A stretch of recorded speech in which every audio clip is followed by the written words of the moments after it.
There we are. Hello, welcome to the Caz and Daz show. It is the 11th of March, year 2021, and we are very, very glad to be joined by Dave Owen of daveowenbasketball.co.uk on episode 18 of the Caz and Daz show. But before we introduce Dave, who we can see just sort of sat there awkwardly right now, so apologies for you there, Dave.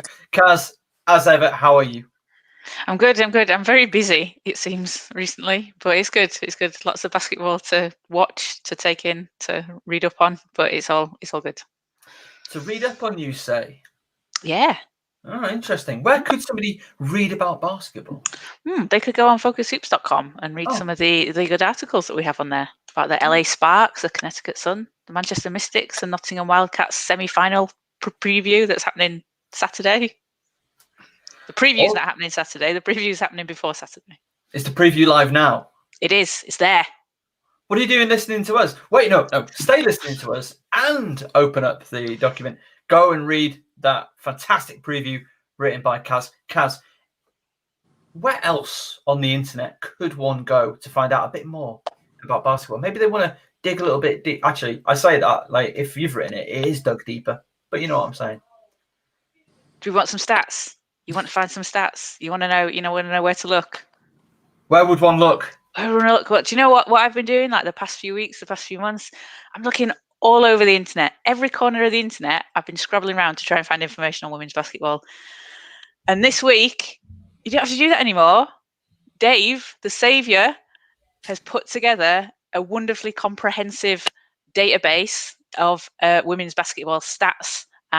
Players, WBBL, it's fantastic. So daveowenbasketball.co.uk is where else you should go and find out your basketball information. So, again, you've awkwardly been sat on camera just having us talk about you in round while you're here today. So, Dave, firstly, welcome to Focus Hoops. Thank you very much. Glad to be here. How are you doing at the moment? How have you been? Yeah, I'm good. Like the last 2 days have obviously been crazy. I've literally just spent my life on Twitter trying to actually it's been 6 months of work basically, but it's obviously work that's been completely behind the scenes that nobody else sees. It sits in spreadsheets and sort of back-end website databases until you're ready to actually put it out there in the world. And of course, if you do 6 months of work and you put it out there and 10 people are like, yeah, that's all right, it'd be pretty disappointing. So the reception has been really satisfying, to see how much it's appreciated, how many people have sent me messages saying, the impact it's going to have on the women's game. A lot of players themselves are just like, wow, it's amazing to have that kind of platform for them. So yeah, it's been a really positive couple of days to actually see that 6 months of work sort of come to light, come to fruition, and see the impact it's already kind of having on people. So you messaged me on, it must have been Tuesday evening, Mm-hmm. Saying, hey, this is going to go live, what can be done? And I went and had a bit of a dabble, and what really impressed me, and we'll have a look at the site in a few moments and understand why you do this and where your passion for it lies. But what I was impressed with was the player histories, being able to go back and see where players have come from and what their stats have been along that journey. Some players don't have the most filled in stats, but we see that with the men's side of things, depending on the level, the standard, where they've been playing. But like I was saying, the depth of history of players that you've got on there is so impressive. And to a commentator like Caz and I, it's so important as well as it's invaluable. So just a huge thank you to that. What was the biggest challenge you faced in putting this together? One that I completely didn't anticipate, having done the men's game, worked in the men's game for so long, and then going through history, trying to put all these stats together. Obviously you have to match it up in spreadsheets. There's a lot of cross-referencing and stuff like that. And of course, what I hadn't thought of is that Caz could be Caz Brown for the first 5 years of her career, and then Caz Smith for the second 5 years of her career. And if I don't know Caz, I'm not going to know that change has occurred. So in my records, they're two different people.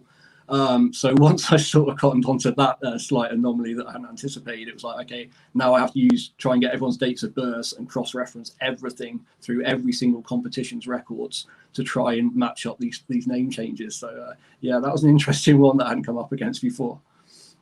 That's you wouldn't think of that one. That wouldn't. Because I guess, you know, if you've been around the women's game a long time, you know, you might know the players a little bit better than myself. You know, you might know that people have changed their names and got married over time. But when you're coming in fresh, you know, you've suddenly got twice as many people in your database. You're like, this is a lot of players.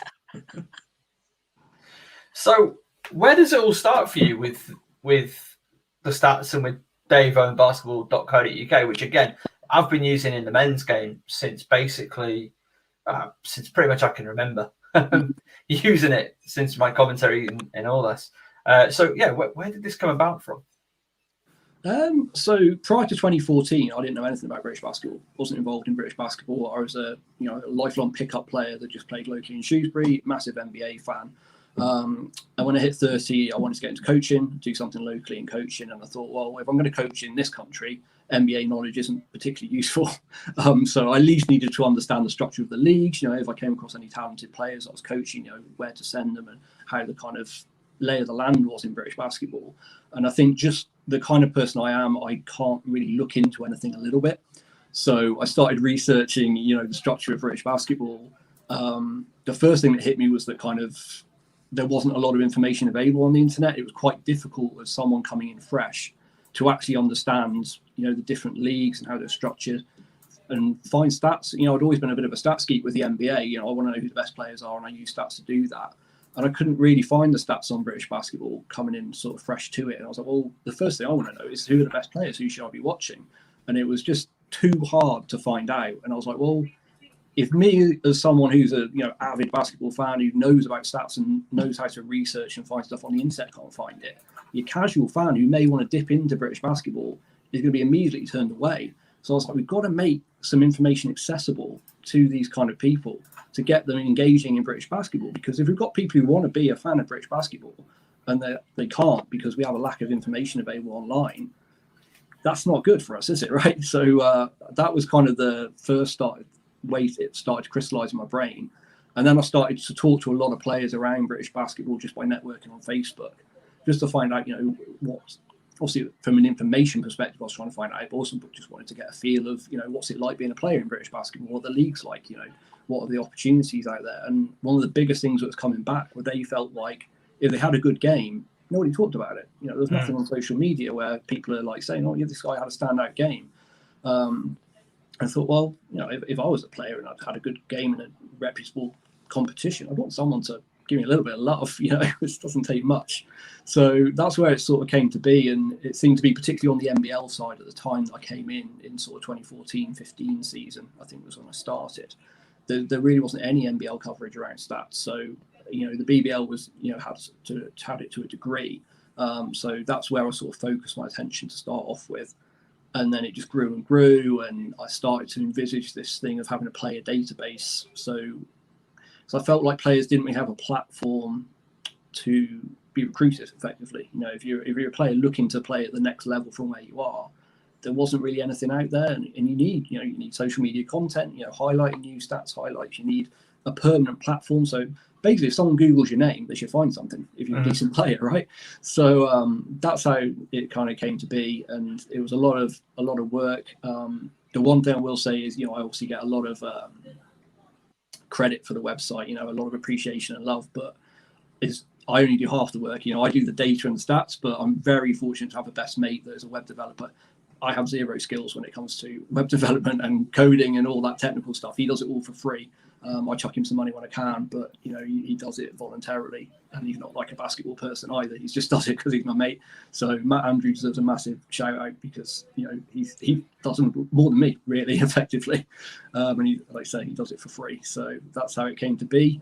I had all this data that was starting to build up in spreadsheets and stuff. But I was like, how do I share this? It's no point sticking Dropbox links out on social media. That doesn't quite have the same impact as having, you know, a website. And I obviously wanted to look professional. So if coaches in the States and Europe are trying to recruit in the UK, they come to this website and they're like, well, okay, you know, these guys look legit. You know, just the way you present them can make a difference, and you know, it makes our game look more professional, I think.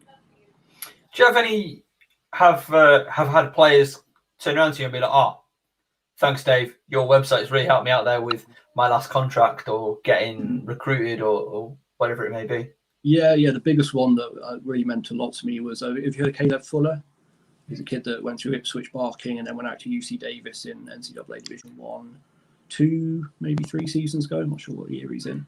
And I've actually got that picture on my Patreon page as a kind of example of the impact my work can have, because his message was, for 18, 19-year-old kid to write a message like that, just about how much it helped him, his recruitment, to have my profile, was a really, really nice touch. And, I get other messages now and again from players, who might be signing in Europe or getting scholarships in the States. And, that's what it's all about. But I always make the point as well that it's not just about the current players and helping them try and get recruits to the next level. It's also about recognition.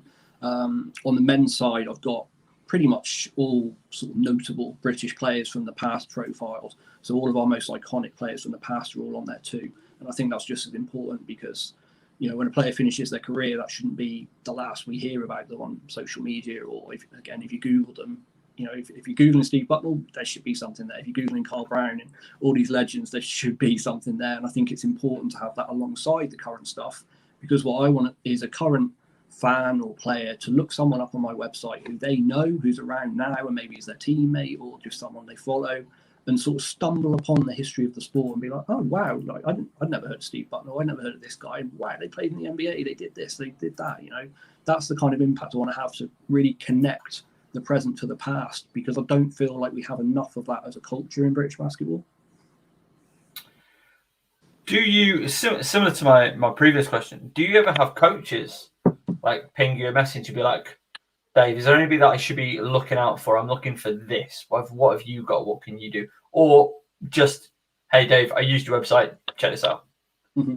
Yeah, so because I'm fairly prevalent on social media, I'll quite often get a sort of a US college coach that will see me posting about some players or sharing some highlights, and they'll contact me asking about any prospects, and they won't know about my website. When I direct them to it, they're like, wow, like you've literally given me everything I need as a recruiter in one place to recruit the UK. Jester Donnelly, as ever, in the comments, asking, what is this website called, please? It is www.daveowenbasketball.co.uk, and we've got straight away go there to the database, or rather, go via the Patreon. You do have a Patreon. Do you want to get that in early? Yeah. So obviously, this is not what I make a living from, but it does eat up a hell of a lot of my time. So I have a Patreon set up, which is basically for people to donate and support what I'm doing with the website. I've already achieved the first goal, which is covering the cost of the actual server. If you're running a website, it obviously costs money. So I'm not losing money, which is obviously the first stage you want to reach if you're doing something, a passion project voluntarily. The next stage that I'm trying to get to with enough support is basically to pay me 4 days a month, so I can reduce my day job from 5 days a week to 4 days a week. That would be my ideal goal. So then I've got a dedicated day every week to actually maintain the website and keep it up to date, because obviously, as fantastic as it is to get the women's game on there, I've now doubled my workload. So maintaining the website is obviously going to be a challenge moving forward. It takes a lot, just because my goal is to have the domestic stats updated weekly. But obviously that's a challenge in itself, because I've now got 4 leagues to maintain as opposed to 2. And so cool. Sorry, the overseas and American stats is more sort of 2-3 times a week, because you can't go to one page and copy and paste the stats. You want to go to every individual player's page, and it takes forever. So can I just ask, is it a manual process? You haven't got anything that pulls? Wow. Okay. So. Yeah, it's a lot of people have sort of suggested things, and they never quite work out with sort of scraping stats from web pages and stuff like that. It's just a bit too fiddly, and that never quite suits what I need it to do. So yeah, it's a pretty lengthy process.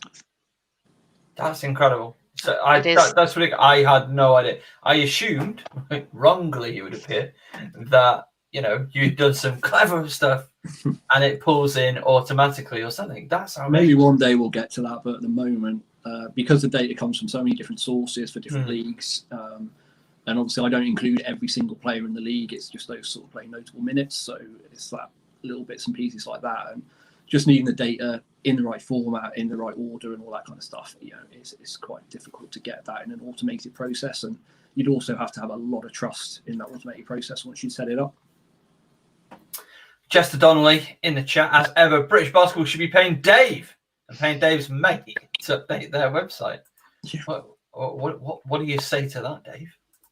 Well, obviously, I always make the point that I am paid. My full-time job is working for Basketball England, so I am paid to work in basketball. But I have to absolutely clearly emphasise that everything I do on the Dave Owen basketball brand is nothing to do with Basketball England. I do not do that on their time. They do not pay me for it. All of that is through the Patreon support. And basically, I had two options. One way to run a website like this, and a lot of other websites run like this, is that you get young players paying to have an exposure profile on it. I've never been comfortable with that because it's that sort of empty promise of, if you pay to have your profile on my website, you're bound to get Division 1 scholarship, will be seen by thousands of coaches, rah, rah, rah. You can't really make that promise to a young kid. It's not something I'm comfortable with charging players. I'm here to support them and help them get to the next level. It's not a business trying to take money from the game, from the players themselves. The other way, you can obviously charge people to access the data.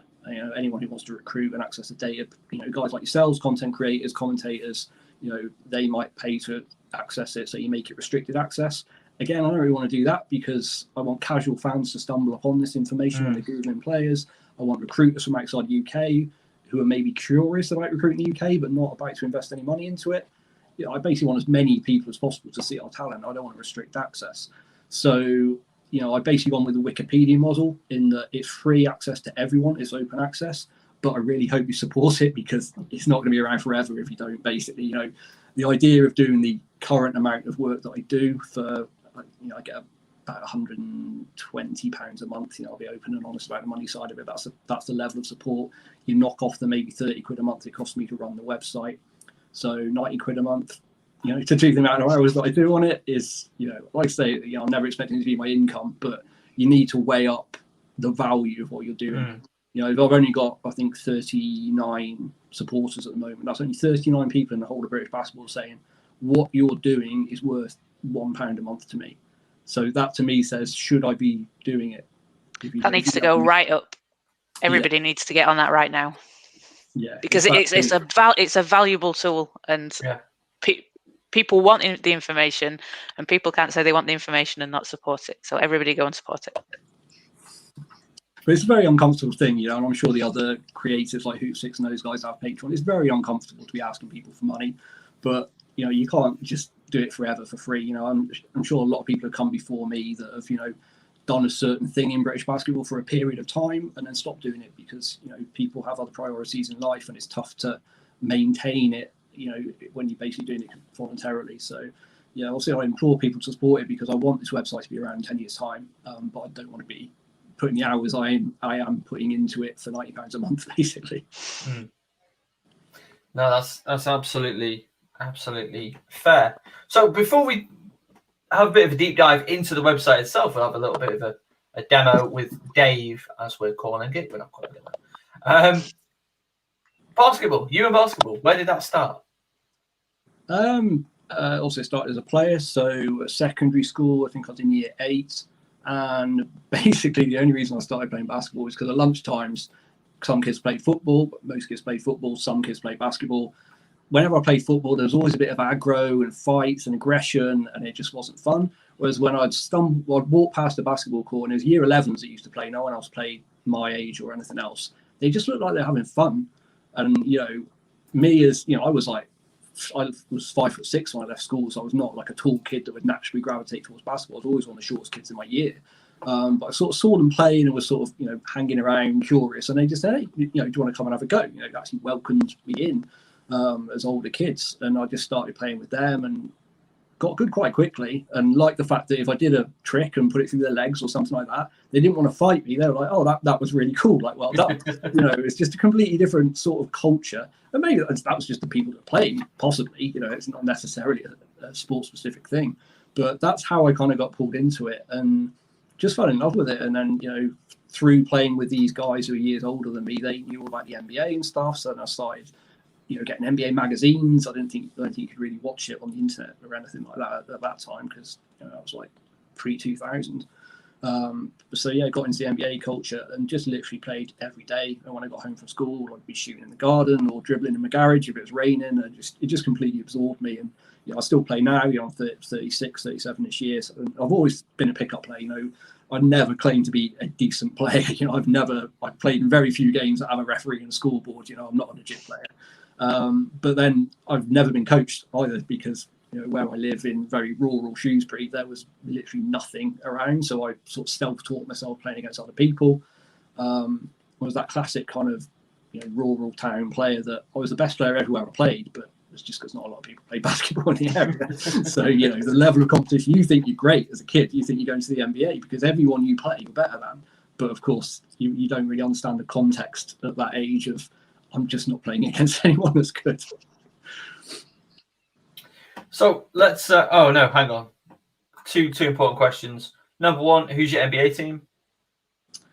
Okay, so growing up as a Philadelphia 76ers, because Allen Iverson was drafted in the league just as I was starting to get into it, and he was like my height, my build could do things I could only dream of doing, and as an impressionable teenager, he had the cornrows and the baggy shorts and the tattoos. He was this cultural icon. So yeah, Allen Iverson was my guy. Followed the 76ers all the way through, so still have an affinity to them, which is a little easier to do since Embiid after the whole process. But as I got older and understood the game more and started getting into coaching, it was the San Antonio Spurs because the way they play basketball, in my personal opinion and preference, is the way it should be played. It's a beautiful thing to watch Greg Popovich teams. So yeah, there's kind of a two-pronged answer to that.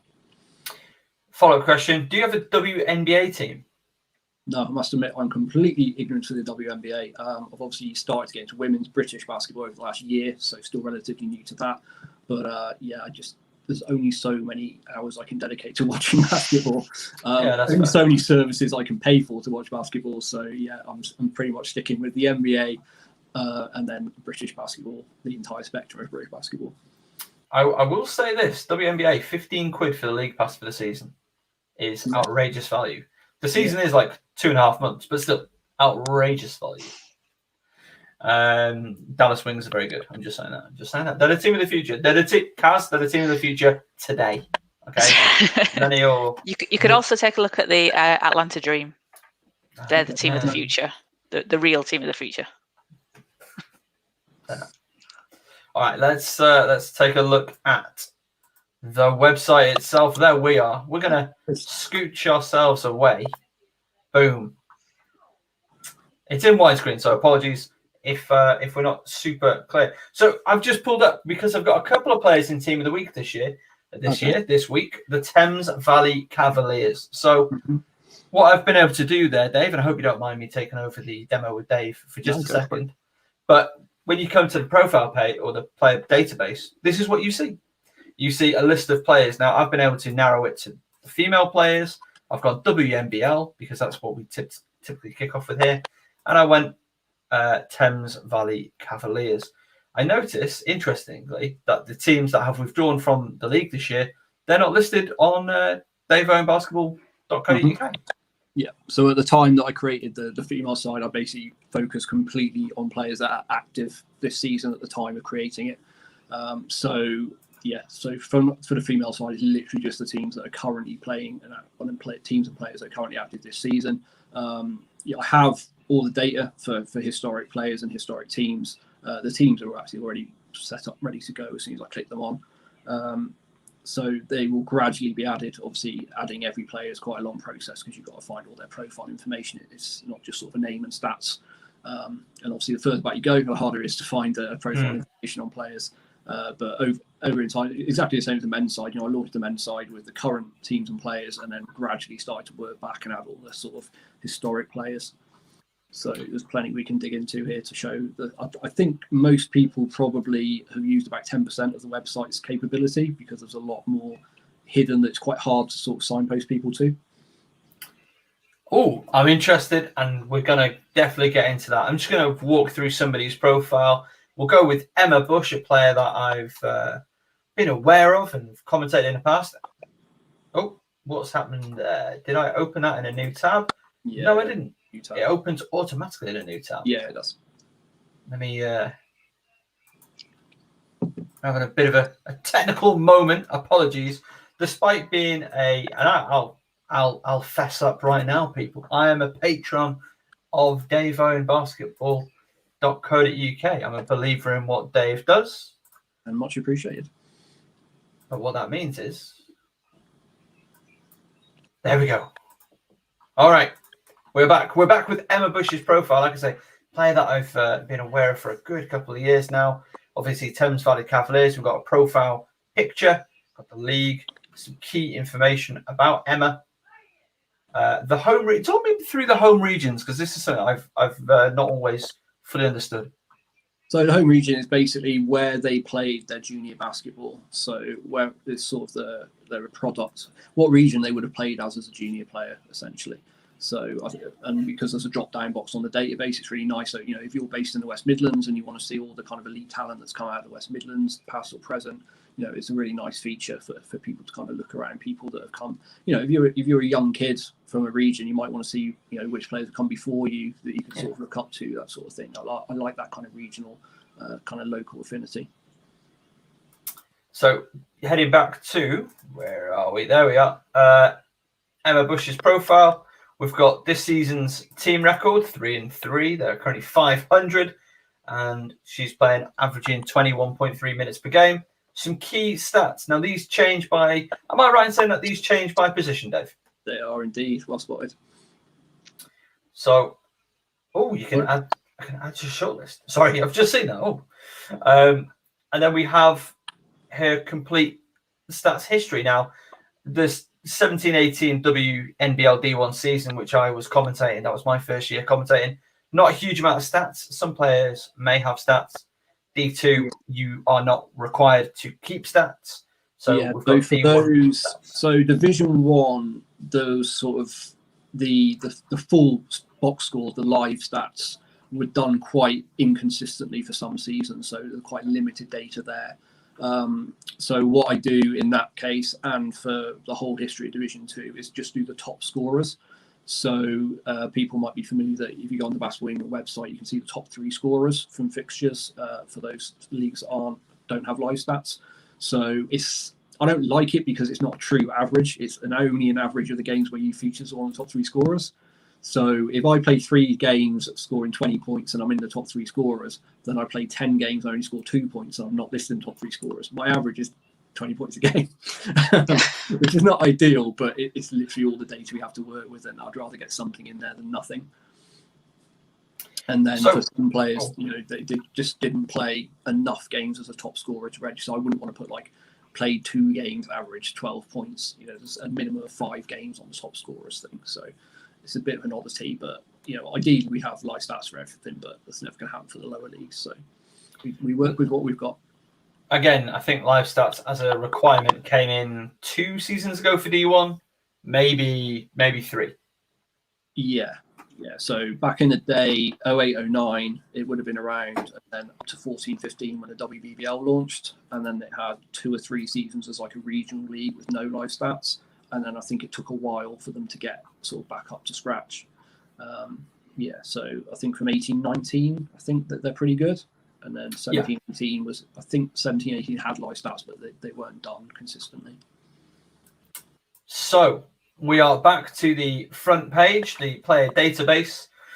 So you said that we're not using the full capability, and you want to show off a little bit of what your website has to offer. So just talk us through it, some of the highlights. Okay, so the first thing that might escape most people's notice is if you look at the top left where one square is highlighted in blue, you can flick that over and toggle it to the stats view. So you flick between profile information and stats. Is that not coming up with anything? Oh, there it is. It's come up below for some reason. Okay, that's interesting. So every day's a school day. That would have saved me so many hours. And the great thing about that is obviously if you go back up the top onto profile info, that should appear to the right. So we've just had a new redesign launch today. So we'll do a little tweak on that. So you click back to the profile information on the profile tab. So now, obviously, you've got all the drop downs along the left, and these are awesome because when you first come on, it has every player that's currently playing in British basketball. and then you can filter that down by whatever your requirements are. So if you're a US college coach, you immediately want to go to age group for under 19s or under 16s, obviously male or female, depending on what teams you're doing. And then you can, if you're particularly recruiting a big or a guard, you can do it by position. And basically what you've got is an instant shortlist. And obviously you can flick over to the stats tab, see which of those players are actually putting up numbers, and then click through the profiles and actually see, a bit more detail. There'll probably be a highlights tape on there if they're an under 19 prospect. So there's a hell of a lot of stuff you can do on there depending on, what your role is in basketball.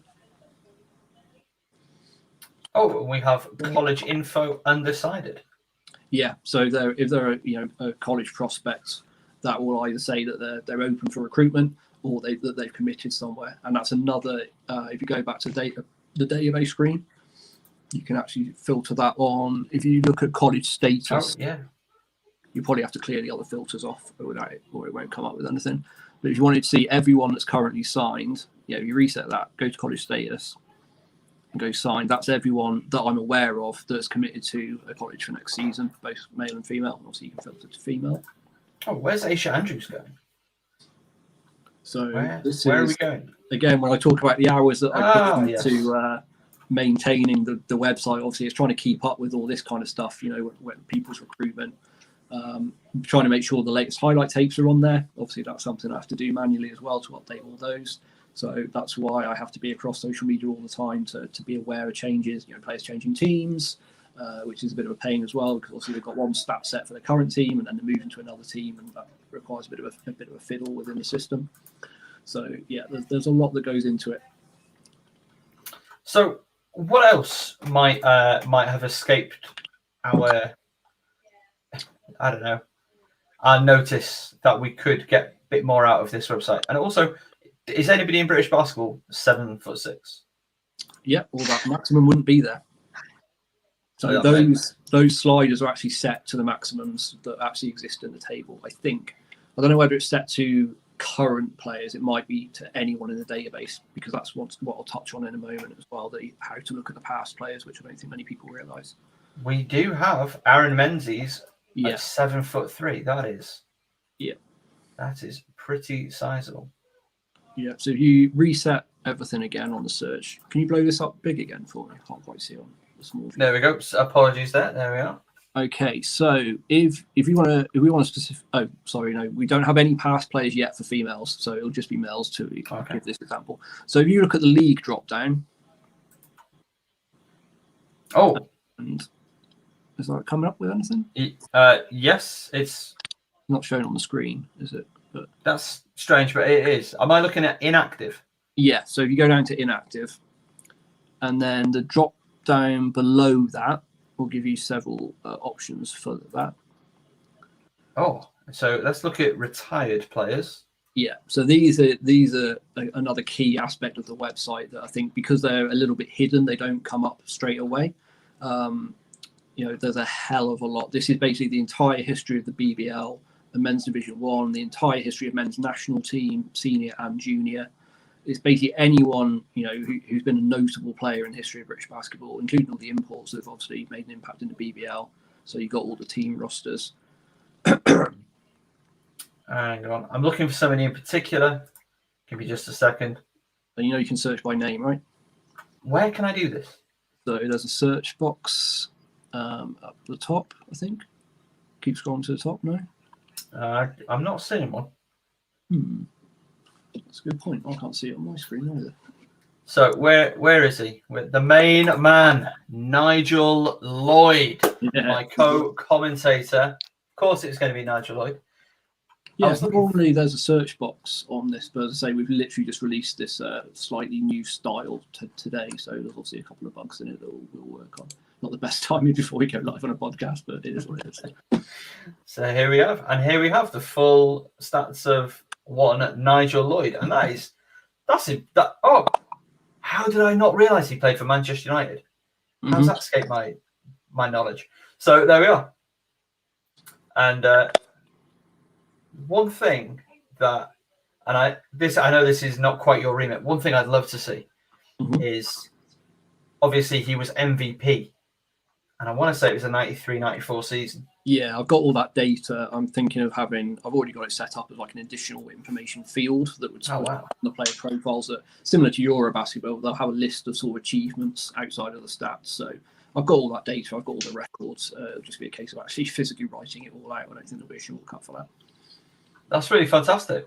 Was there anything else that you wanted to show us on daveowenbasketball.co.uk? Yep, so if you blow it up for me again. And then if you notice over on the nationality column, if you notice how some of the GBRs are in blue. Yep. So if you click on that, that's how you access our national teams. Because obviously the teams that show up in the current players table, so like that one there, obviously that's their primary team, their primary competition that they're playing for. So there's no way of them appearing with the national teams in that team column. So we had to think, how do we get to the national teams from this page? And that was the only way I could think to do. Okay, maybe I'll just reset and see. So I think the Great Britain senior men's team and senior women's team should be set up as well. At the moment, I don't think that's quite working, unfortunately. Again, it might be with the new update, but that is really exciting. The other way to get to that is if you find a player that has played for the GB women's team, so Temi Fakbenley or someone, if you found her. That's fine. Temi, she. So if you would go to like league overseas, if you go to league, this is another thing we can touch. Go ahead.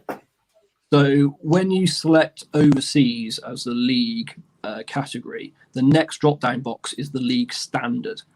So I've got all overseas leagues broken down into whether they're a world-class league, which means NBA, WNBA, EuroLeague, Elite Pro, so that's like top-level Spain, top-level Italy, etc. Pro, which, run-of-the-mill Pro League, and then semi-pro leagues. Because I think there's a lot of people probably within British basketball that don't really have that understanding. I didn't have that understanding. I had to obviously ask experts that could help me out with those designations. Because I think it's really important that, when a GB women's squad is announced, people understand the level that these ladies are playing at. And understand that, EuroLeague is not the same as the WBBL or whatever else. So I think that really helps frame it for casual fans, that they understand, who is playing at the world-class level, elite level, etc. Yeah, it's great, that differentiation. I think it really helps. It really helps educate. And again, it shows in their player history. So it's really, again, as a commentator for myself and Caz, you're going to experience this once you're prepping for your next game. The history of players, obviously, played for the Minnesota Lynx, 18 games in 18-19. Temi Fakbenley played at the world-class level, also played EuroLeague world-class level, as well as Elite Pro for pretty much the rest of her career. Yeah, so as I was saying, with the national teams, if you were to click on Great Britain in her team, that's where you get the national team pages. So there you go, really important. And of course, and I do like this as well, again, as a commentator, but also as a casual fan. If you're like, oh, I know that name, who are they very quickly? That's what Janice Monacono looks like. Yeah. Those are some of her really just key basic details. Mm-hmm. Helping put names and numbers to faces. Definitely. Which again, quite handy from the work that Caz and I do. Absolutely. Very, very handy. And I also like that it opens in a new tab, because I find myself going back and forward and then back again. And if it's opened in a new tab, you just don't have to do that, just as a very user-friendly thing. One of the first things I wanted that database page to stay open as everyone's sort of reference point, and you click off it and open.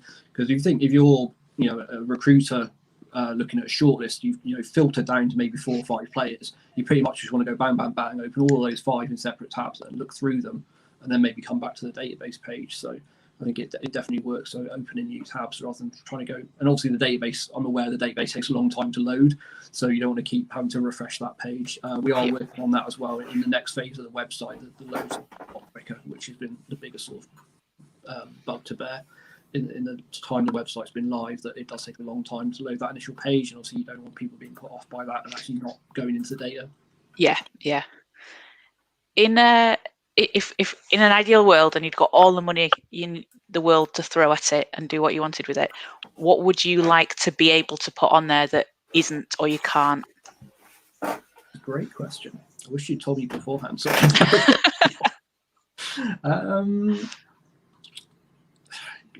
it sounds really arrogant to say it's almost where I want it to be, but once I've got the history of the female game on there, it will be. I mean, the thing is, with the new design that's obviously not come out yet, there's a lot of new features that obviously I can't talk you through quite yet, but there's going to be some really cool stuff coming up. One thing we didn't touch on the player profiles is the comparable stats. I don't know if you've picked up on that bit, the charts at the bottom. So let's go back to Temi. Yeah, I don't think it will work on her. If you go to like a WBBL player, because I don't think anyone else would. Okay, let's go to Aisha Andrews. Yeah, there we are. You got some charts. So this was an idea I came up with, and my developer was able to really pull off well. So helpfully, we've got the little "what's this" clickable thing, where I should actually tell you what it is, because obviously most people I don't understand what it means. So wow. Digest that. This is something I was really keen to do, because my thing with stats is always, okay, we say this player averages this, this, and this. Well, okay, what's the context? How good is that? There has to be some kind of comparison. So, these comparable stats allow you to compare someone who, as it says there, plays in a similar league, similar minutes, and similar position. So it really helps to frame players' performances, and it picks up on their key stats. So, if they're a three-point shooter, it's going to compare that to their, if they're a rebounder, it's going to compare that. It's not just sort of default set stats. And then you can look at, it's their top three stats, then you can look at the other stats anyway as well for completeness. So it's a really nice feature that just kind of helps to frame people. And if people have seen my Twitter content over the last 2 days, I've been doing a lot around the historical comparisons, which is, again, something I'm really keen on doing. That, we can see Holly Winterburn playing the WBL this season and know she's pretty good, right? And we can see the numbers, pretty good, right? But until you actually frame that against the entire history of the league, you don't realise just how good it is. And it's the same. I think it's something I've been doing today with the overseas and the college, the female players. When you realise that someone's doing something in college that only 2 British players have done in the history of British basketball, it frames it in a very different way than saying, oh yeah, they're averaging 10 and 5. Yeah, definitely. And I really like that. Like, as a fan, I like that, and also as someone that's sort of, I guess, analysing the game, I like that, because you want to know what players are doing. Holly Winterburn was 1 assist away from a triple-double last night, and I would be very interested just to know, how many times has that happened, how many players are that close to it, because it makes it more exciting, doesn't it? It gives games a bit more of a story and a narrative as well, so you can be putting things out before games. Holly Winterburn's coming close to, I don't know, the best efficiency in the league that's ever happened, or things. It gives people more things to talk about as well. I think that's why I wanted to do it this time of the season, as we're kind of getting towards the end, so people know that they haven't achieved that record, but they're in the running to achieve records. And it's like, are they going to achieve it? They can actually keep on it, and it becomes a bit of a thing. You see it in the NBA all the time. With probably LeBron James most of the time. Chasing a million different records every night. And I feel they go a bit too far with it, because it's like, this is the only player to average 25 points on a Tuesday when it was less than 20 degrees. Some of their stats are a little bit too specific for my liking, but they do a lot with it, and I think it does. And I think it's that thing as well of connecting the present to the past as well. When we're talking about how good today's players are, when we can actually compare them to the past, it brings some names to light that casual fans or fans that have only just come into British basketball might not know. And when you realise that there's some absolute legends that put up incredible stats, incredible achievements in the past. It helps to frame it when you can, you do it all the time in the NBA. You know that LeBron's chasing, Kareem Abdul-Jabbar for points or whatever else. And I don't think we do that enough in British basketball, because we don't really have the information to know, who holds all these records and who the names are of the past. And I think it's just vital for the culture to have that comparison. I got one on the spot question. Again, it's a really technical thing. It's probably quite protocol to me. Is there a way of seeing combined data, as in just a player total points on the season or whatever, so that a commentator maybe maybe a British basketball commentator would know if they're ready for a milestone. Is that a thing that is possible now, or could be down the journey? Yeah, so the way the profiles are set up at the moment is obviously just averages, because we just sort of tell the story of performance. Yeah, but, absolutely. Yeah, I understand. At the bottom of it's not set up quite yet, but there will be a thing on the bottom of if you pull up the page, it's probably easier to explain when you Sure thing. So if you just look at a career history of someone. Okay, so on that page, eventually you will be able to filter that with just looking at the WBBL, which would then just bring up the WBBL rows, and then there will be a row at the bottom which will give you the WBBL career averages and career totals. Ooh. And there will then be another row below it which will tell you their all-time rank for those averages and totals compared to everyone else. So this is the kind of stuff that I'm talking about with the next phase of the website, and most of what the build's already been done for. It's just a few finishing touches. I would tentatively say before the end of the season we might be able to release a new version, which is going to have some pretty funky stuff. But obviously, on the women's side, I don't have the historical stats uploaded and the players uploaded yet. So you can't do historical comparisons until you've got the history there. On the men's side, I've pretty much got, I think, all the WBBL and WBBL stats and Division 1 stats up there. So those pages will be effective. Obviously, it's going to take some time to upload the entire history of women's British basketball. But it'll be a gradual process that I'll do bit by bit as a kind of stage thing. So I'm thinking probably even tomorrow I'll start with the senior women's national. So any player who's played for the senior women's GB team, they'll be my starting point, because when you're talking about significant basketball, that's obviously your sensible starting point. Then I'll probably look at anyone who's played in Europe overseas, anyone who's played in America, and then go down to the history of the domestic leagues and probably work it down like that, because obviously a lot of the players from the national teams or have played in America overseas are going to have played in our leagues as well, so you're sort of knocking them off as you go, if that makes sense. You'd hope to think so. One day we're going to see a couple of those Samuelson in the WBBL. Imagine it. Dream it. One day. The player that I'd want to see in the WBL is Joe Leadham. I've got some stuff coming on Joe, actually. There's going to be basically Joe Leadham Appreciation Day at some point, if you guys want to jump all over that. Absolutely. Oh, yeah. Basically, obviously, everything's not on the website yet, but I think I literally have all the stats for the entire history of women's British basketball. So, and that's national team, junior and senior, overseas European leagues, all college levels in America, and then domestic leagues. So every stat that I believe exists online, I believe I have. And it's all collated and all sorted. It's just not quite formatted and set up, ready for the players to upload yet. But in terms of me actually knowing some sort of rankings and some outstanding stats, because one thing I did, which I found really interesting, is adding up career points for every individual female player at each of the levels. So senior national team, junior national team, etc., and then looking at the total.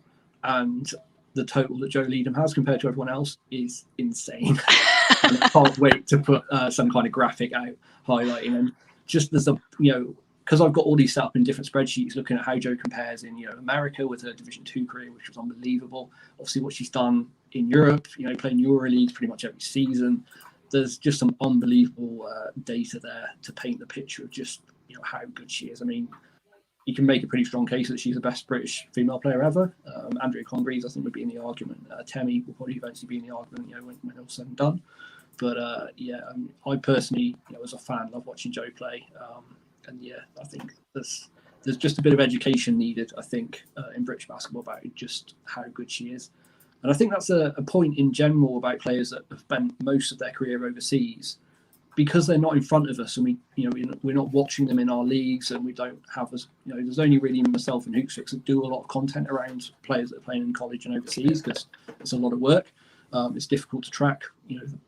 Well over 100 players that we've got playing outside of England, both on the male and female side. It's crazy, but it's vital, because most of our best players are going to be playing in top leagues in Europe. We should be celebrating them more so than players in our own leagues, really. When we're talking about talent and level and what they're actually achieving and what they mean to the sport. So it's something I'm really keen on, because I think they get overlooked a little bit because they're sort of out of sight, out of mind almost. Apart, the British basketball community knows, the people that know, But I think, there's a lot of casual fans that don't quite realise just how good some of our players overseas are. And I think it's vital that we put a spotlight on them. Definitely. And you don't see that on Twitter or anything, do you? So Georgia Jones had 35 points the other week. But if Carly Samuelson does, unless you're following Avenida or some of the EuroLeague, you're not going to see it in your sort of feed day to day.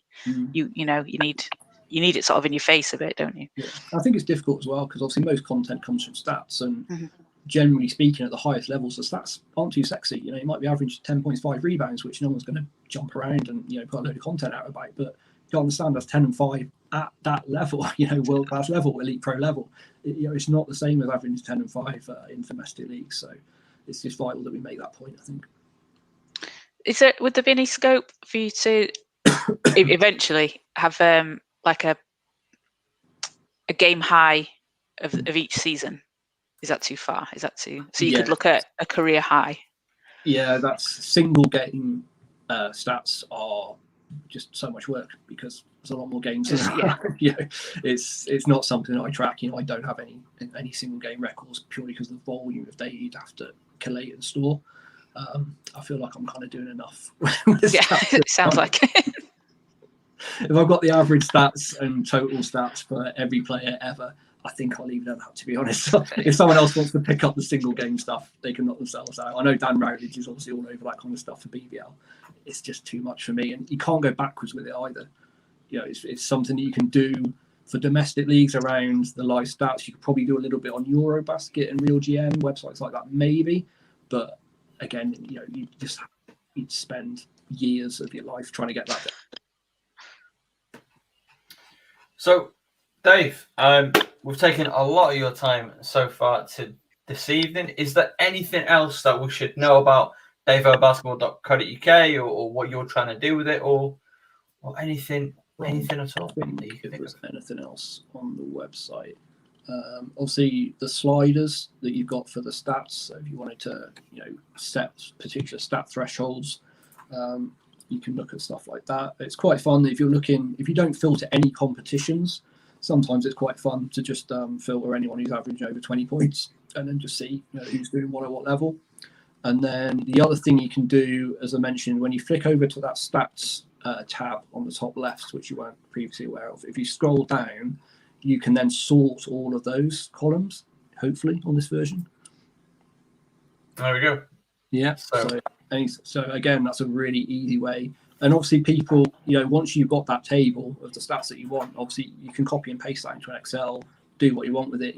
For content creators, I think it's important for them to have access to the stats that they can actually, manipulate and look at themselves and, actually do their own statistical analysis and put out some content, because I think there's a lot of great content creators in British basketball, but we've always made it their job quite hard by not giving them, easy access information. So, I've always seen my role as I'm not that big on content creation. I'm not someone who's skilled in sort of graphics and all that kind of thing. I'd much rather be the person who just kind of provides all the information that content creators need to do their thing. And then obviously through my social media presence, I can then amplify their content once they put it out by retweeting, etc., etc. So that's kind of, although I like to put out my own content, some statistical analysis stuff that's quite unique to me in terms of historical comparisons and stuff like that. I tend to focus more on giving content creators what they need and then amplifying their work. Dave, quick test for you. Who is the leading point scorer in the WNBL D1 this year? Harriet Wellham, surely. Yeah. Well, should I guess by how many points? Because she's got to be averaging about 27, right? Yes. So the next highest, no, Esther Little's not averaging that much points, is she? So I doubt anyone else is over 20, are they? There is at least there is an import over 20. Is there anybody else over 20? Let's go to 19.8. Just one player over 20 points. Makana Stone? It is not Makana Stone. Ooh. I don't know what her average is. I think it's around 15. It is Amber Dean of Cardiff. Yes. Averaging 24.3 points per game. At least one player of the week, I think. Caz, did you win player of the week? She's been in team of the week. Oh yeah, she's had player of the week. She had that some crazy thing at the start of the season, didn't she? But did she win? I think she's been player of the week, isn't she? Maybe we should have a... Stone, I've done Meccano Stone data there. 17.3 points per game. Yeah. Catherine Goldsby, 18 points. Carolina Marquez, 16.2. Christina Velke, 16. And Satota Jimenez Espinoza, 15.8. So they are your Who's leaders. the next highest British scorer out of interest? I'm trying to think. It would be... No, Goldsby's American, isn't she? Mm-hmm. Oh my goodness. You Let's continue our journey. You can use the filter to go nationality type British. Oh, yes, that's a very good point. British. Oh, Faye and Dean. Dance. There you go. Faye and... Yep. Because she's like 17 years old. So Faye and Dean. The highest British scorer in the league is pretty damn good. There's profile for Faye and Dean. Oh, yeah. Super impressive. Debut season at this level. Mm-hmm. Played for the second team last year. Yeah, Faye and Dean has been a revelation. And I tell you as well, who I've been super impressed by, who is one of my stories of the season. It's KJ. You were commentating on her the other day, Caz, so you can pronounce her name correctly. Januszewska. Thank you very much. Yeah. What a story! What a player that she's been. Splitting time between the two tiers. Yeah, I mean she's playing like 30 minutes a game in Division 1, and let's have a look. She's getting in BBL. She's up to nearly 20 minutes in WBBL now. So at 16 years old, yeah. I've seen a couple of her games in Division 1. Very impressed. And she's got highlights on her profile, which is always crucial. I don't like to see anyone without highlights link. Highlights on the profile, undecided. College coaches, you have time. Yeah, so she's class of 2022, so she would likely be committed quite yet. Oregon. Would the other Sabally still be there? 2022.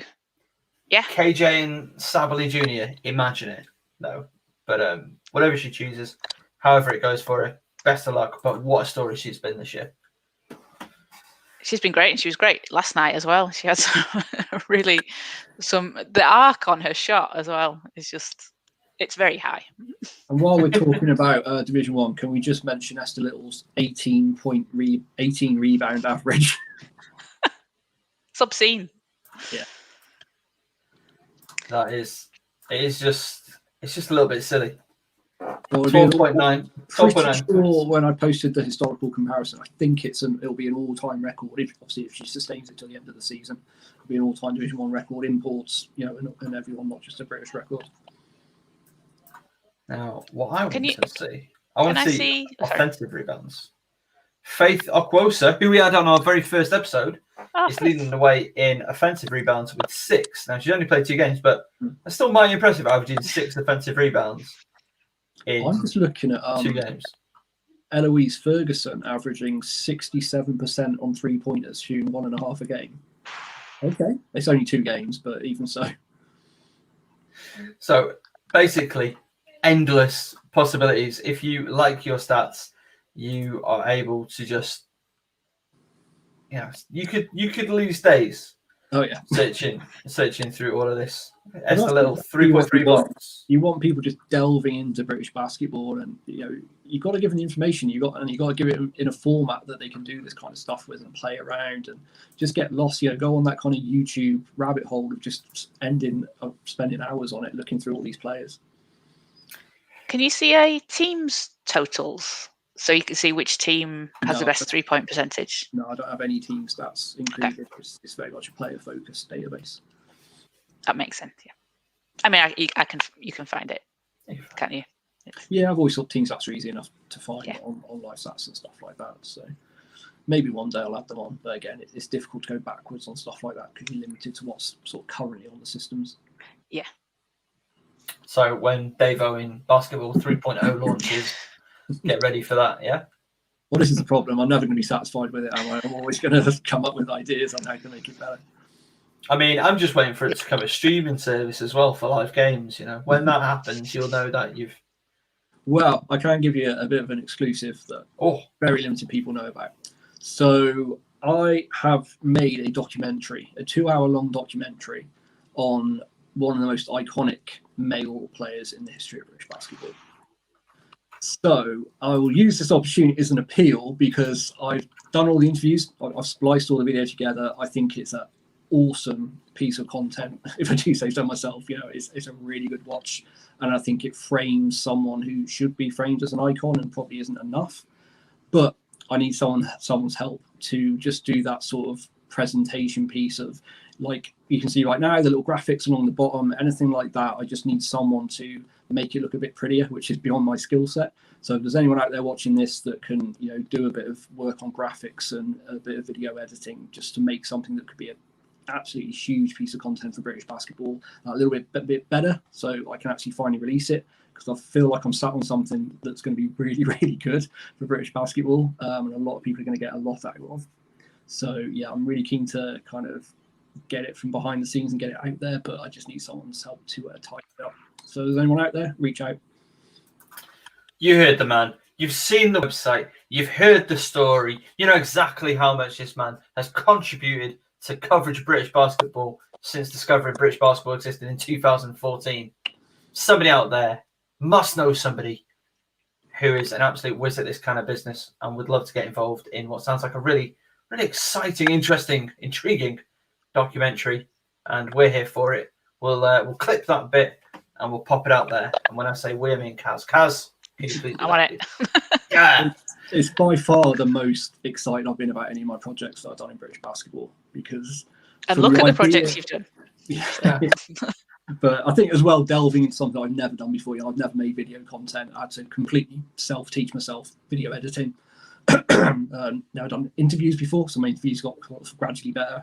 Because the idea of it is, I feel like with British basketball, if I was to sit down with the subject of this documentary, which I won't reveal the name, and ask him to tell me about his career, he'd probably be very modest, because that's what we are, right? British people are modest. We'll play ourselves down. We're more comfortable talking about other great players we might have played with, rather than sitting there and say, hey, I'm one of the best players in the history of British basketball. Worship me as an icon, right? No one's going to say that.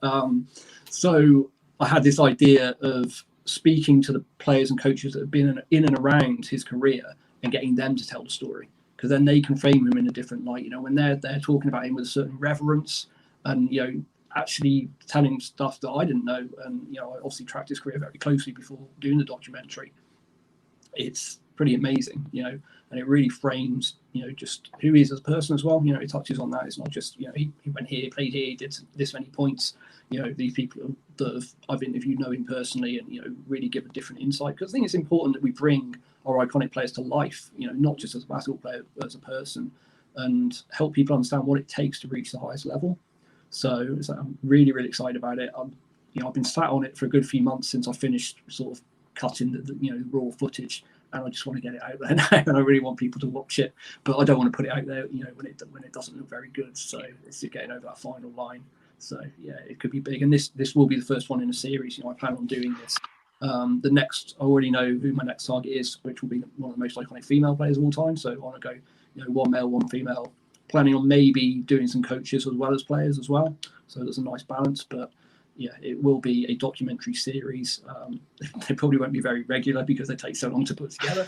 But yeah, I think it could be huge for the culture of British basketball. To I don't want, because obviously me creating these player profiles for iconic players from the past is a big step for British basketball. I think it's good that you can Google them, bring up a profile, maybe, because obviously the difficulty is highlights for old players are going to be few and far between.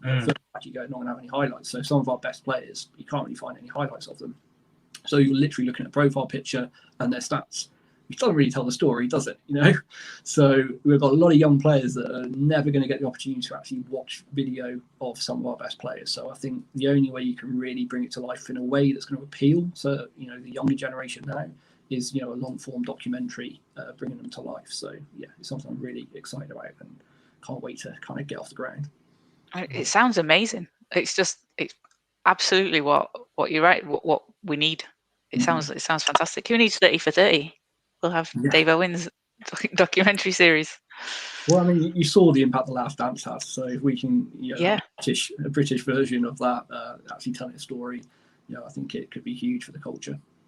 And there's so much history and so many stories in British basketball to tell. Exactly. I didn't have a plan of how long I would make the first episode. When I sat down and spliced out, the stuff that I wanted and all the great stories, I was like, I've got 2 hours, and it's 2 hours of really important stories, because obviously you're telling, obviously I'm doing it on retired players, so you're telling the story of their full career rather than people who are around now. It doesn't really make sense to make a documentary of someone who's halfway through their career. So you're telling high school, college, pros, you're talking sort of 10, 15 years for a lot of people, so you can't really glaze over it in half an hour to really bring out some of the stories. So yeah, I think a lot of people are going to be quite surprised, just how good some of our legends are when you actually paint the picture for them.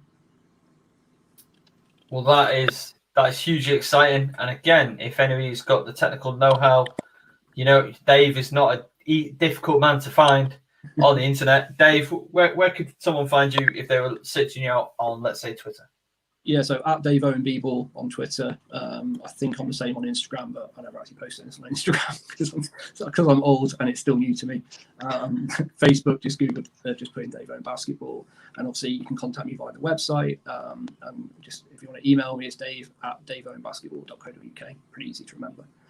I will just hastily add that I cannot pay anyone to do this work on the video. I don't have a budget. I don't really want to put my own money into it. So I'm very much looking for someone to volunteer their time for the good of British basketball, as I have for the project. And give it a final plug before we let you go, before we ask you the most important question there is to ask. But the Patreon. Talk us through the Patreon just briefly. Yeah, so if you go on the website, you will be faced with a pop-up, one of those annoying pop-ups for begging for Patreon support. Basically, if you use the website, or if you don't use it, actually think it's really valuable for British basketball, and you're willing to part with literally like £1 a month. If 1,000 people do £1 a month, I don't need to ask anyone for £5, £10 a month. It's purely a volume thing. £1 a month, like most people in British basketball can probably afford to part with. I would hope that what I've done is worth £1 a month. I think it is. I'm very grateful to the sort of 30 odd patrons that have already signed up. So if you just click on the pop-up, it'll take you to my Patreon page.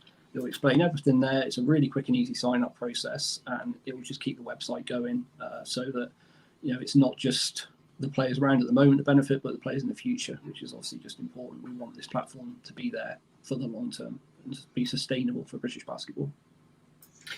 And I just want to very quickly, on your website, you've got a supporters page. I just want to name a couple of names that really jump out at me. Yeah, Alan Keane, NBL GB coach. Owen Parker, BBL NBL statistician, and all-round wonderful human being over in Bristol. Second that. Tony Garbaletto, former GB coach, one of the best coaches in recent BBL history, at least. I'm not about I would say in British basketball history, you could probably go as far as. I think you probably could. I like to play things, safe. I'm a safe play guy. Darren Paul, commentator and podcast host, whoever that guy is. Who? Chris Hughes of Rebound. Man, that guy puts in some work. Richard Mullard, Plymouth Raiders.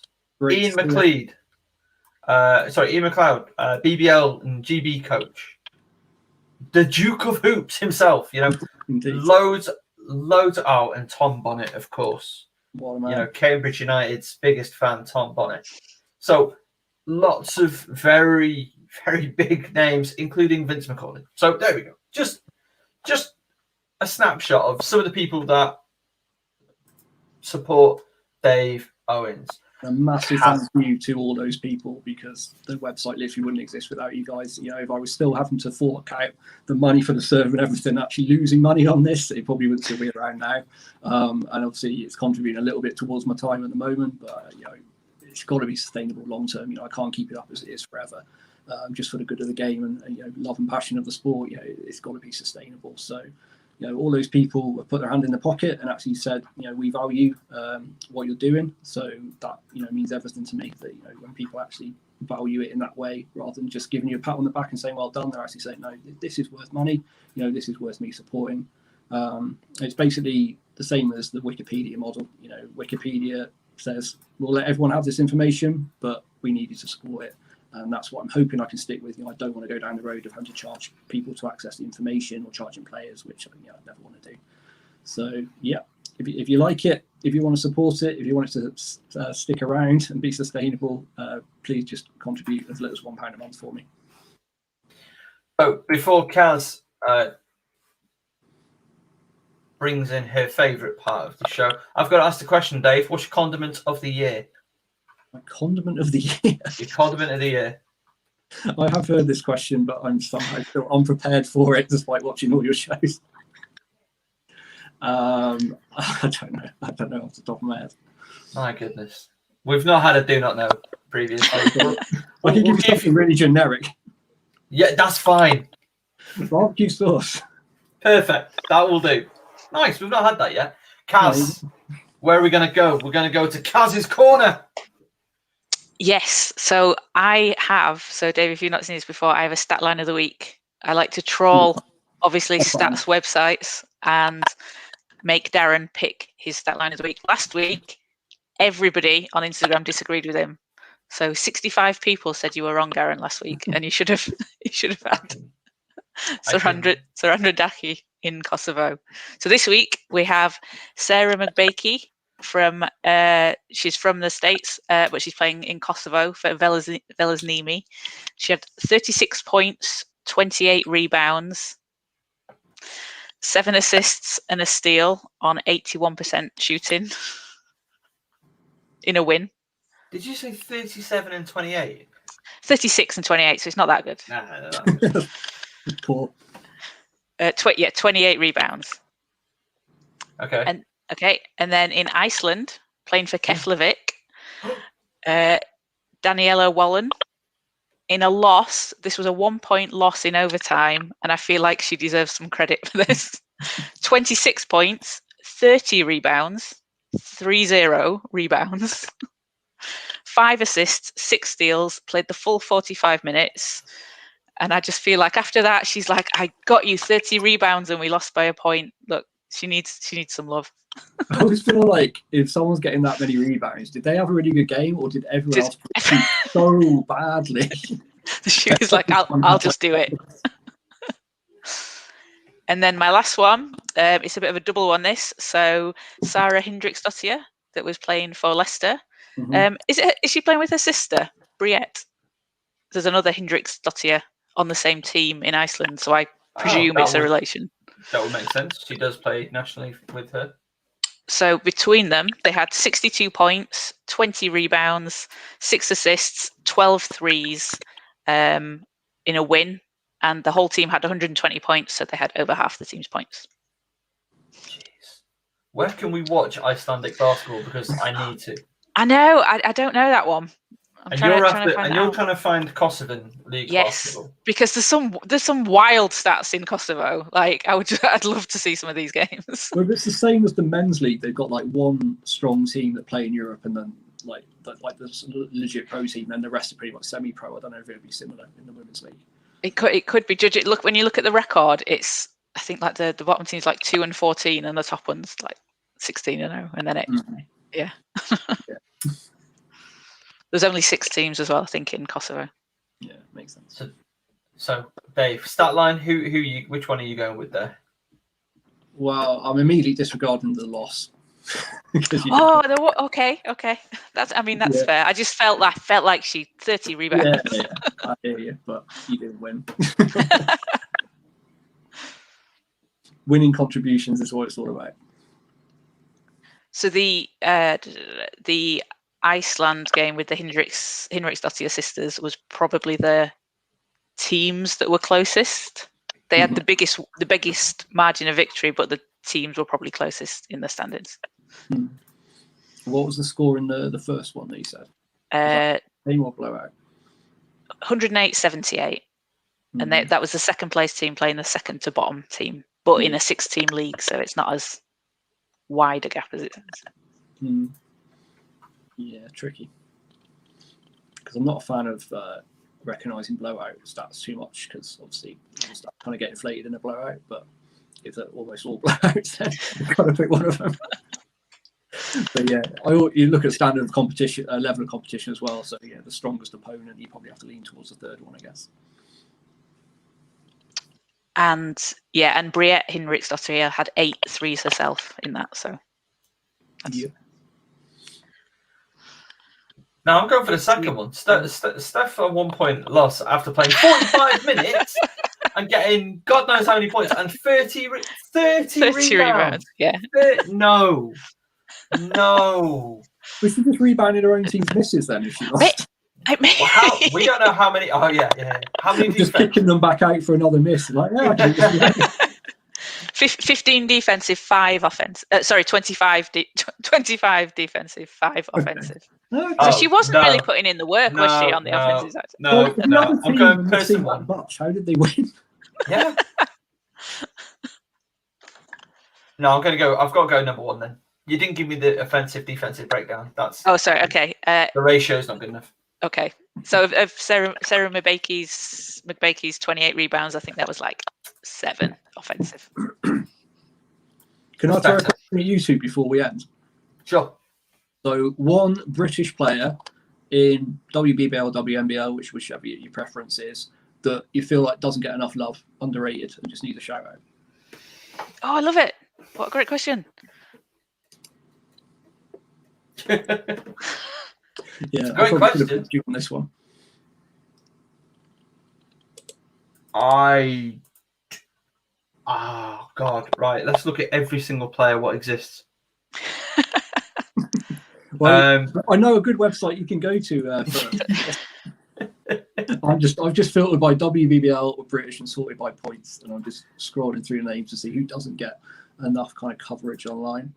Someone that probably does, but I always think because her points aren't as high as they are, doesn't maybe get as noticed, but she's a big name, Dominique Allen, because work that she puts in on defense and the impact that she has defensively, she might have 4 or 6 points a game, and you sort of look at that and think, a casual. He left domestics though. She played at the start of the year. She's had a few injuries, and she's not currently with them at the moment. I want her to come back. The Mystics fans want her back. Come back, Dom. Sure. But yeah, like the presence of hope if she plays next year. I'd like to see some more love for Dom Allen. I might go with Ashley Munns. I mean, I don't know. I think the answer might be Faye and Dean. Yeah. Because her numbers are actually preposterous, but how long did it took us too long to work out that she was the second highest British point scorer. And whilst there is a drop-off from Harriet, she's also 16, 17 years of age in her rookie season. And she's not the number 1 option on that team, I think it's fair to say. So, yeah, I think the answer might be Faye and Dean. And also just KJ. Just give KJ all of the praise going because she's outrageous. Yeah, those would be my 2 of my picks going forward because I don't know. Do we hear enough about KJ except for when I get a chance to go off about KJ? Probably not. No, I don't know if we do. Not enough buzz. Should be much more buzz on social media. So let's get that started. Let's just start throwing out names every week. And of course, posting links to their profile on my website. Absolutely. Now that we've got Dave Owen women's section, we are good to go, and that is going to make life a heck of a lot. This is what you want easier. Because before I launched that, if you started talking about KJ and put out some social media tweets about her, and people were like, "Oh, I've not heard of that name," and wanted to look her up, where would they go for information? Like, how easy would it be for them to find out? And actually identify the fact that she is like 17 and she actually can see her stats and stuff like that. I think it's vital to have that platform because everyone's got to be Googleable, basically. Yeah. Because you lose interest, don't you? If you can't find out any information, they can't be a favourite player. Your favourite player, you're like, oh, I love this player, but I know nothing about them. If people are posting social content and there's a name you don't know, the first thing you need to do is Google it. If you don't find anything, it's like, oh, okay. You pique their interest with the original content, but then you've got no follow-up. Particularly if that you pique the interest of a US college coach. If they then can't find them, then we're really not in a good way. So here's a bit more homework for the Dave Owen experience. Basketball Reference, very good website for NBA and WNBA. and if we use it a lot. What it has is it's got a reference linker, and you click it as you're writing your article, and it links from its website to your article. So if you write about a player, I've written about Tony Fagbenley, she's probably on there. I write Tony, click that button, boom, all of a sudden there's a link in there, and it goes direct to our website, and my website appears on their website, which makes me feel nice. So is it like a hyperlink on the name? Yeah, essentially, yes. Okay. I'm sure it does it. Awesome. There you go. Bit of Dave Owen homework. So, Dave, we are going to let you go because we've taken up a lot of your time, and but we're really grateful for you joining us, walking us through a really exciting stats revolution in the women's game in this country. So, Dave, thank you so much. Caz, was there anything else? I just want to say, thank you, because it's going to save me so much time. I'm going to have so much more time, with everything in one place. It's amazing. You've done such a great job, and it'll benefit so many people.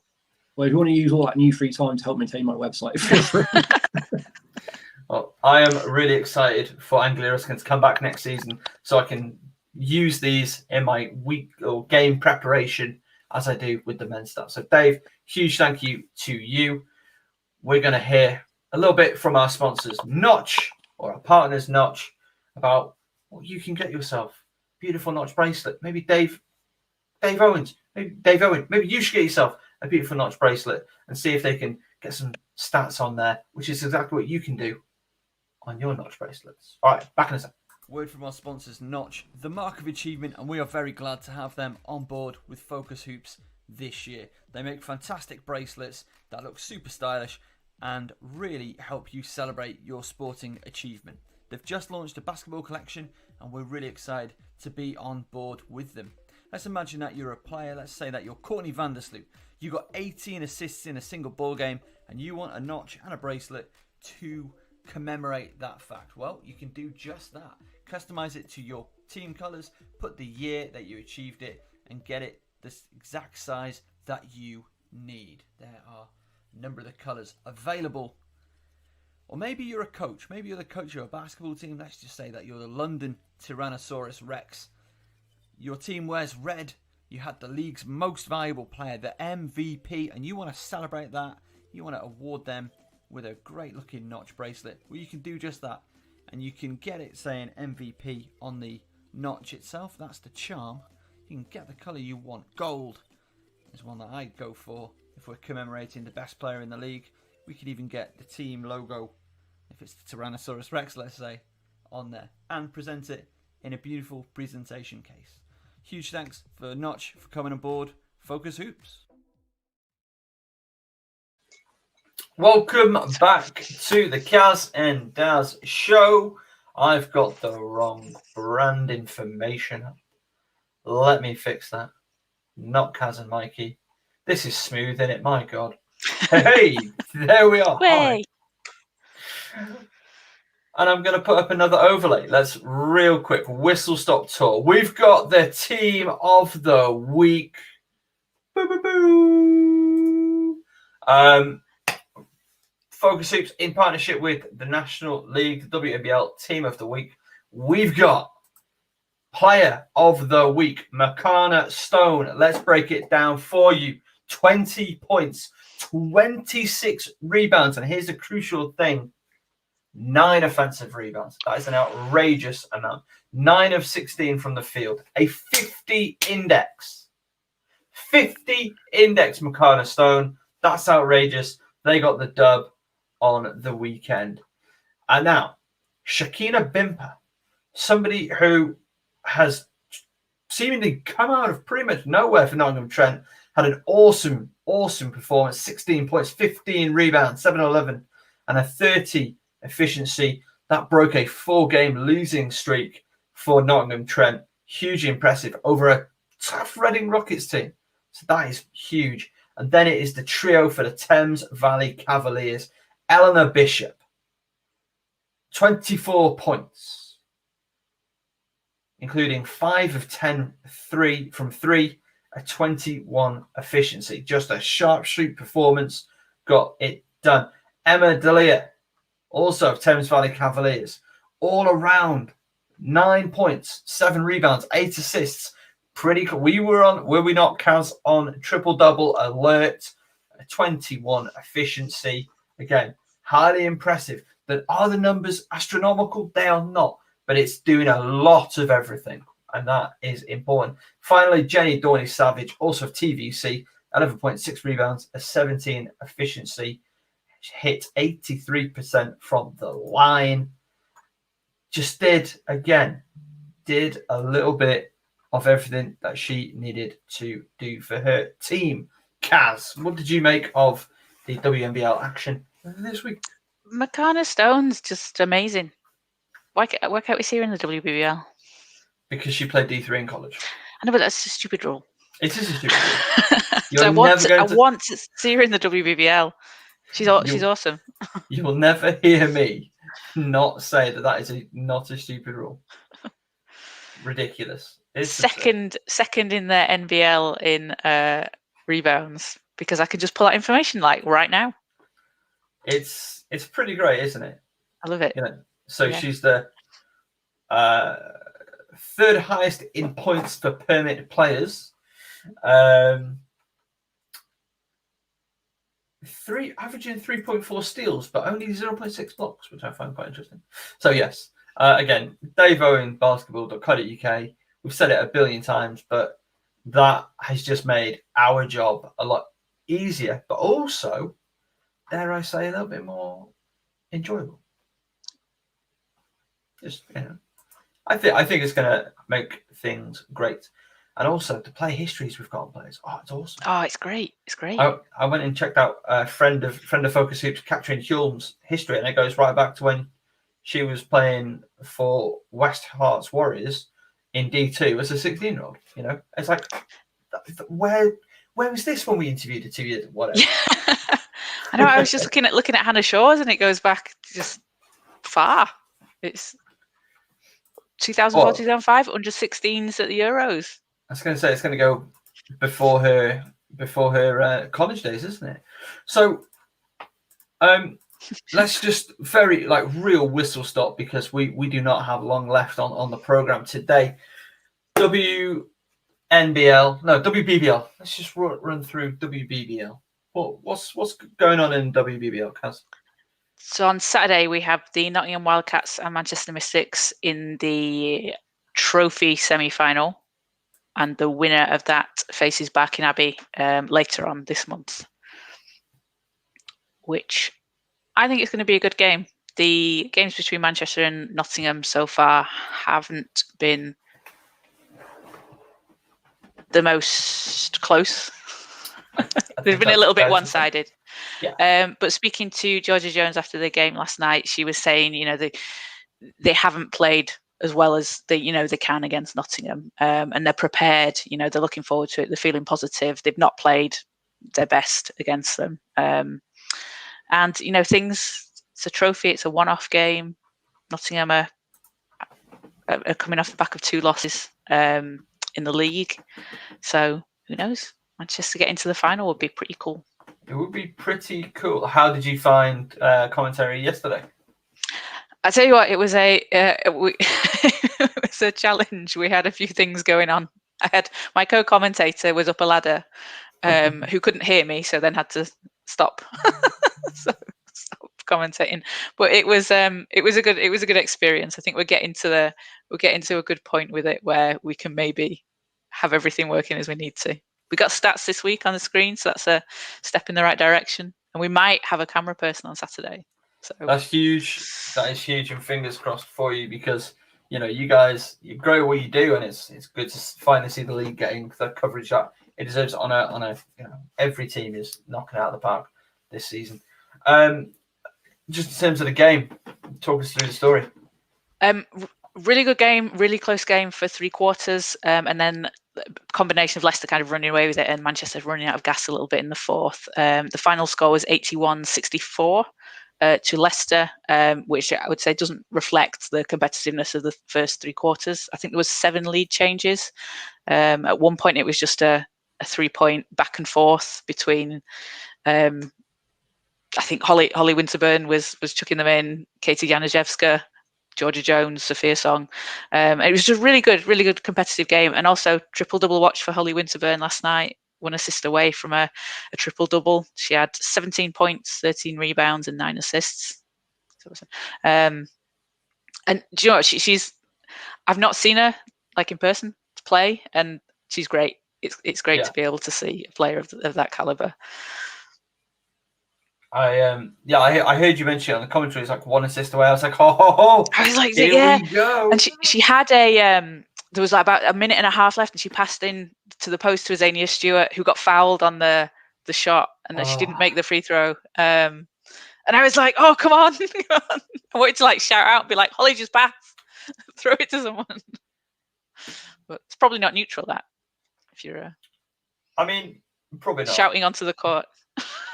Probably not. And I mean, I think it's okay if Nigel Lloyd's doing it, but if you're doing it, maybe not. Awesome. But yeah, good game to watch. And Georgia Jones again had a fantastic game.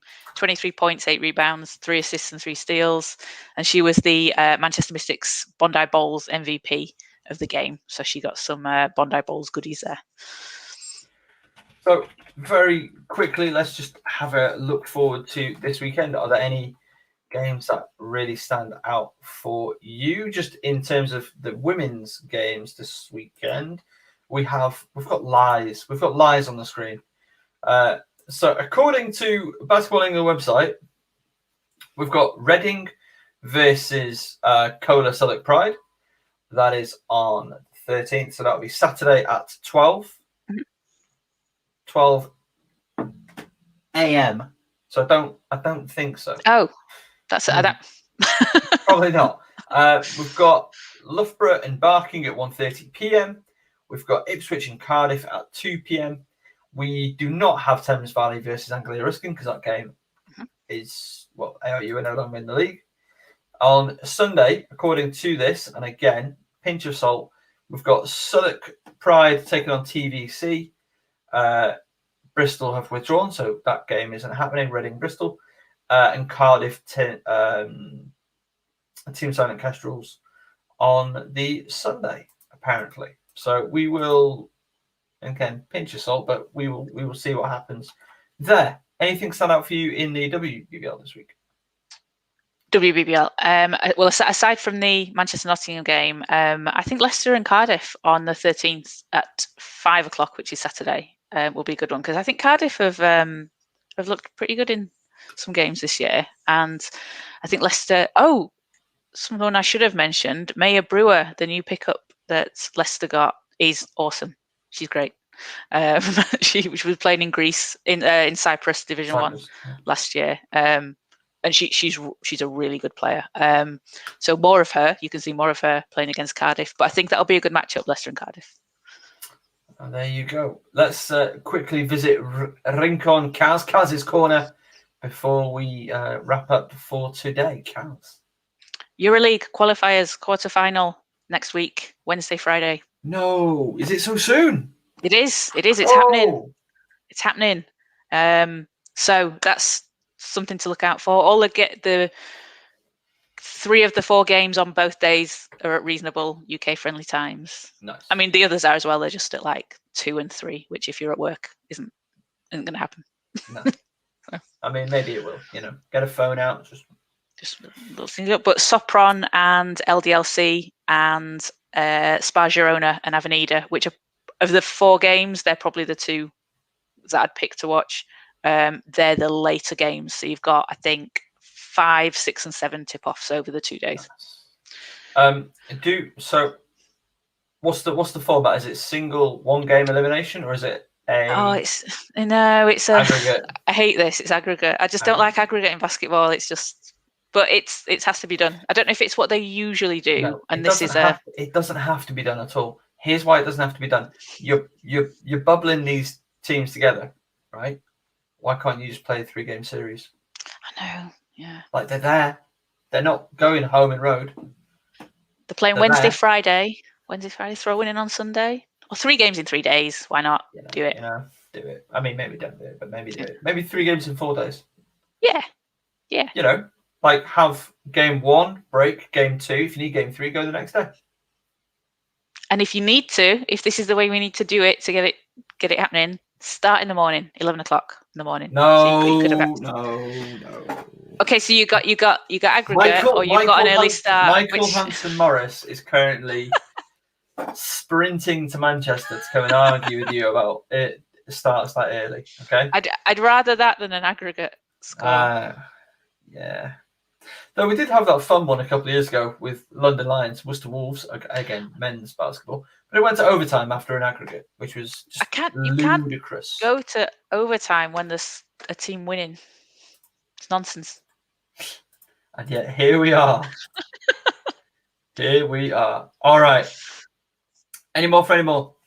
Nia Coffey has signed with the Sparks this week. Oh, and Emma Meeseman may or may not be coming back to play this season. Check with Sasha Cloud. I'm not going to say anything just in case that, Focus Hoops starts copying grief off Emma Meeseman. So, I don't know. I didn't like that. Oh, the media. Like, come on. Like, somebody in your circle has said something. Don't act like this isn't what that is. But whatever.